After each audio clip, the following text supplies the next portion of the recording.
सात संगत जी, प्यार से कहना धन निरंकार जी। सात संगत जी, आप संतों के चरणों में बहुत ही सुंदर प्रेरणादायक कहानी विचार आशा है प्रवाहन करे और ध्यान से सुने सात संगत जी, जिसका विषय है प्रेमा भक्ति। तो आइए सात संगत जी जानते हैं इस कहानी के माध्यम से। सात संगत जी, हमारा आज का टॉपिक प्रेमा भक्ति, जो हमारे सतगुरु हमें सिखाना चाह रहे हैं। जो सात संगत जी सद्गुरु विचार, सात संगत जी आज जितने भी वक्ता महापुरुष बोले हैं सभी के भाव प्रेमा भक्ति पर आधारित थे। हमारे जीवन में भक्ति के साथ जो प्रेम भक्ति की बात की गई है वह क्या है?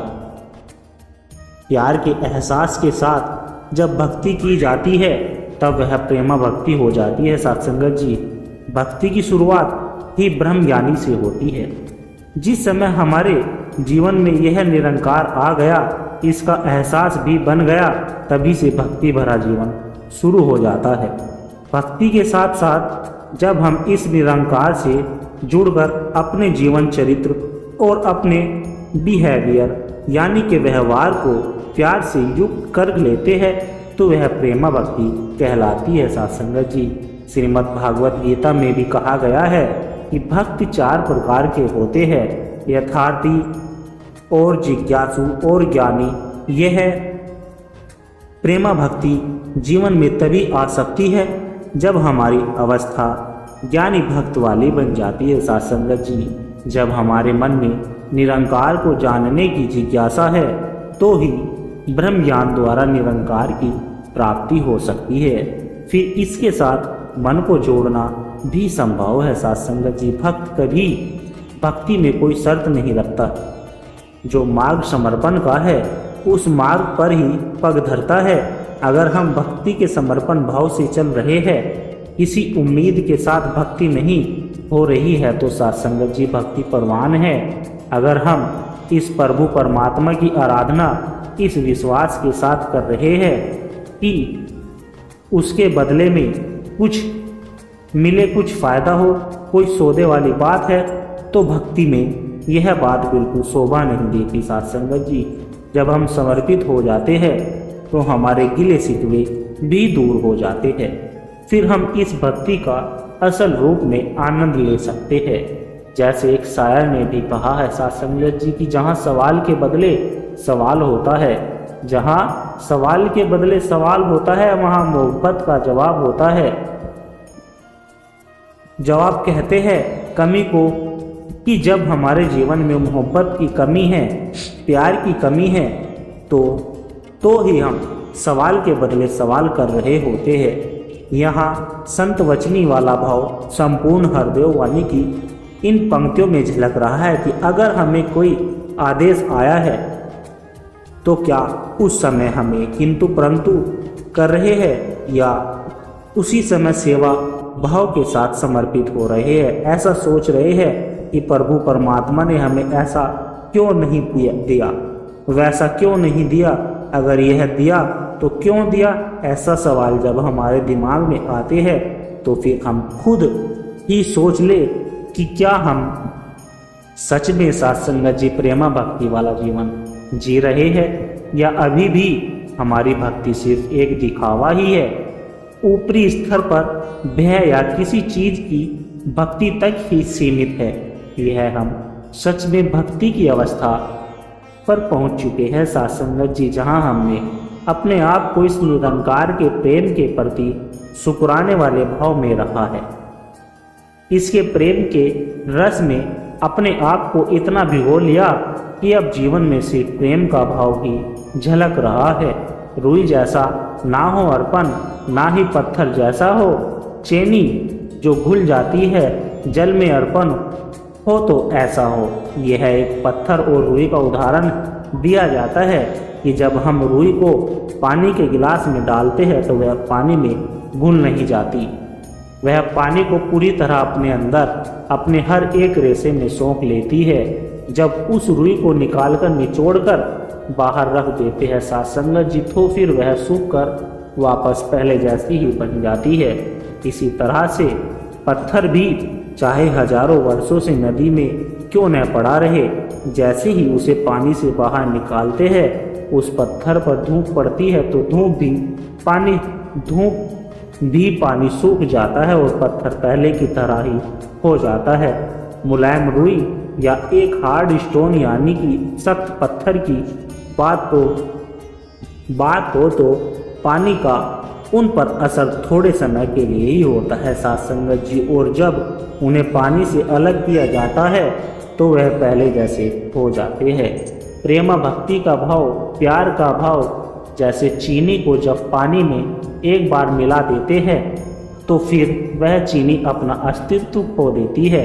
जब वह पानी में अपनी मिठास इस कदर छोड़ देती है कि वह जल भी मीठा हो जाता है और वह चीनी भी चीनी नहीं रहती। हमारे मन में इस तरह के भाव को ग्रहण करने का कि हम निरंकार से इस तरह एकमिक हो जाए कि कोई फर्क नहीं ना रहे, एक ही बन जाए, यह अवस्था हमने प्राप्त करनी है। हमसे दिन भर में चाहे कितनी भूले हो जाए पर मन में यह संदेश स्पष्ट होना चाहिए कि यह भक्ति कोई उस तरह से कोशिश करने वाली चीज नहीं, क्योंकि जब यह परमात्मा मिल गया, इसका बोध हो गया तो फिर उससे प्यार भी अपने आप हो जाता है। साथ संगत जी, जब प्यार होता है फिर एफर्ट्स यानी कि प्रयास के बाद ही नहीं रहती, वह अनकंडीशनल लव यानी कि निष्काम प्रेम अपने आप ही हो जाता है।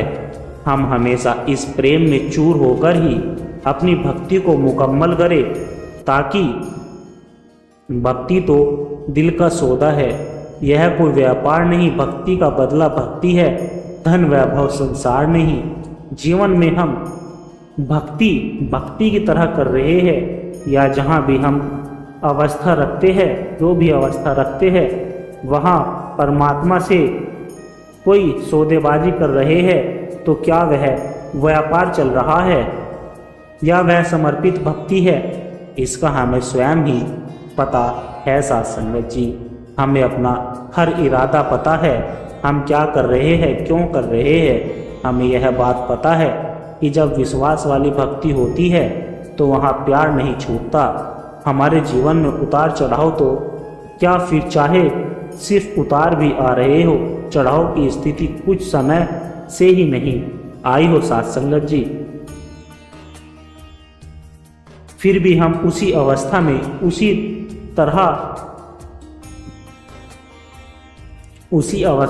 उसी तरह वह प्यार बनाए रखते हैं। जैसे देखते हैं कि एक बंदर के बच्चे ने अपनी माता को कसकर पकड़ रखा है।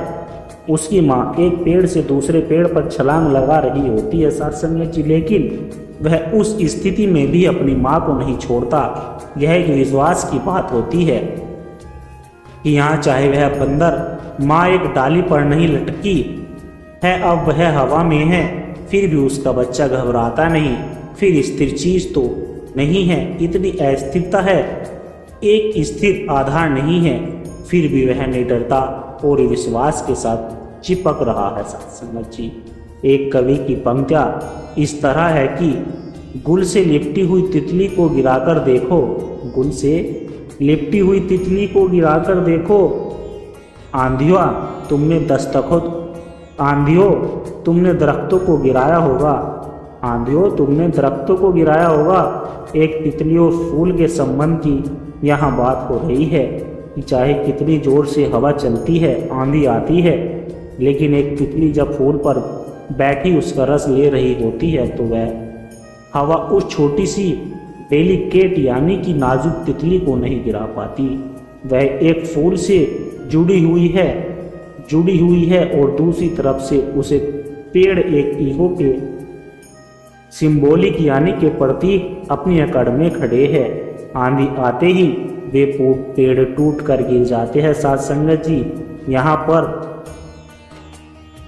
यहाँ प्यार वाली बात की तितली और फूल का प्यार ही है, चाहे आंधियाँ आए पर तितली अपना प्यार नहीं छोड़ रही। दूसरी ओर हवा आते ही पेड़ की टहनियों के साथ पेड़ की टहनियों ने उसका साथ छोड़ दिया। हमने भी अपना जीवन प्यार भरा बनाना है साथ संगत जी। चाहे कोई भी हालात हो, हमारे मन में निरंकार परमात्मा के प्रति प्यार ही हो। यह सौदा ऐसा है जग में न्यारा जो कहलाता है। इस सौदे में लगभग हानि कुछ ना देखा जा सकता, लाभ हानि कुछ नहीं देखी जाती। वही बात है कि भक्ति में कोई सौदे वाली बात नहीं होती, तो फिर इसमें लाभ हानि की तो कोई बात ही नहीं। जैसे गीता में भी भगवान श्री कृष्ण ने कहा है कि मुझे एक ही भाव वाले ज्ञानी भक्त सबसे अधिक प्रिय है, जो प्रेमा भक्ति से अपना जीवन जीते हैं। यहाँ कोई बिजनेस नहीं है, यहाँ सिर्फ प्यार है। और भक्ति भी वही है जो इस ब्रह्म ज्ञान को प्राप्त कर चुके हैं साथ संगत जी। यह ज्ञानी भक्त के साथ प्रेमा भक्ति के भाव का भी जिक्र हुआ है।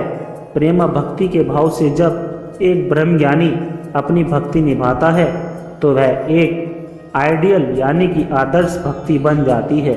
जो भक्ति ब्रह्म ज्ञान प्राप्त कर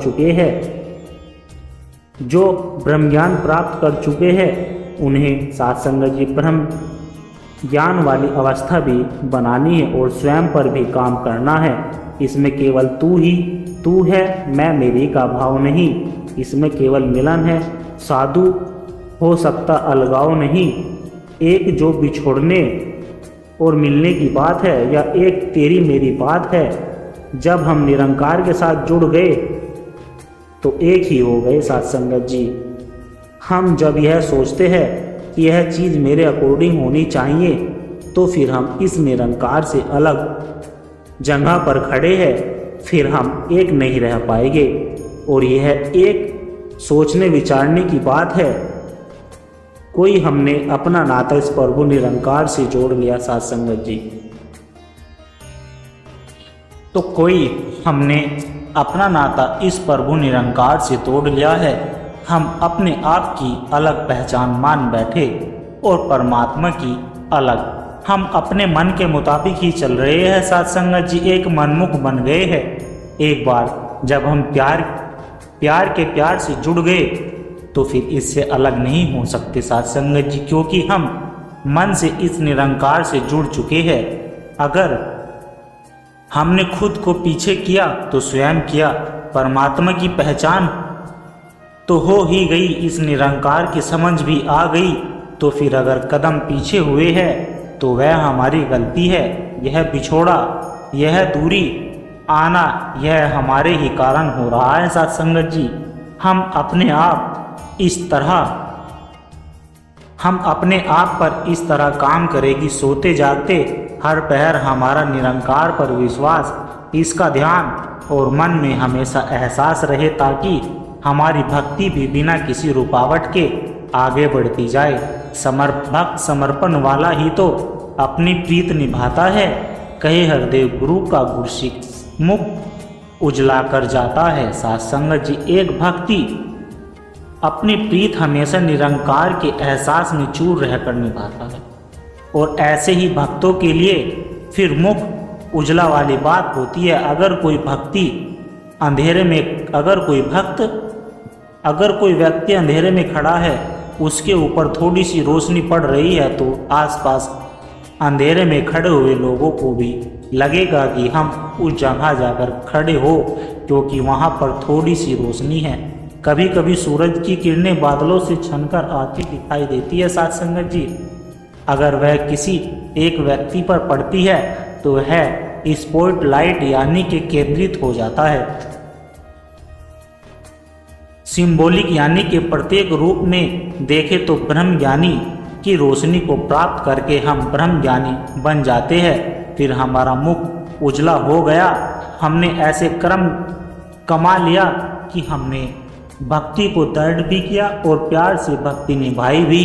अपने आचरण में भी वह प्यार घर वालों के साथ, दोस्तों, मित्रों, रिश्तेदारों व जिनको नहीं भी जानते उनके साथ भी जब प्यार निभाया जाए साथ संगत जी, तो जीते जी हमारा हर पल ही भक्ति बन गया है साथ संगत जी। भक्ति कोई ऐसी चीज़ नहीं जो दिन में अलग कोई समय निकाल कर की जाए या हर श्वास में साथ होती है। इस निरंकार के साथ प्यार तो हम हर समय ही कर सकते हैं। हमें इसी भाव में चूर रहकर अपने जीवन में भक्ति को दृढ़ करना है। भक्ति को दृढ़ करने का साधन भी सेवा, सुमरन, सत्संग है। इसी के साथ सत्संगत जी जुड़कर हम इस निरंकार प्रभु को अपने जीवन में, अपने दिल में और मजबूती दे बिठाए और हमेशा सभी के लिए दिल से प्यार हो। किसी भी व्यक्ति को मिलकर जब हम धन निरंकार जी करे तो केवल एक इंसान ही ना देखे, बल्कि सद्गुरु रूप ही समझकर प्रेम भक्ति हर एक के लिए की जाए। सत्संगत जी प्यार से कहना, धन निरंकार जी। आशा करता हूँ सत्संगत जी दास के द्वारा कहे विचार आप सभी संतों को अच्छे लगे होंगे। अगर अच्छे लगे हो तो वीडियो को लाइक करें, शेयर करें, कमेंट बॉक्स में धन निरंकार जी लिखकर अपने विचार साझा जरूर करें और दास के चैनल को सब्सक्राइब जरूर करें सत्संगत जी, और दास को आशीर्वाद दे। हर रोज आप जी के चरणों में ऐसे ही सुंदर सुंदर विचार लेकर आता रहूं। सत्संगत जी प्यार से कहना, धन निरंकार जी।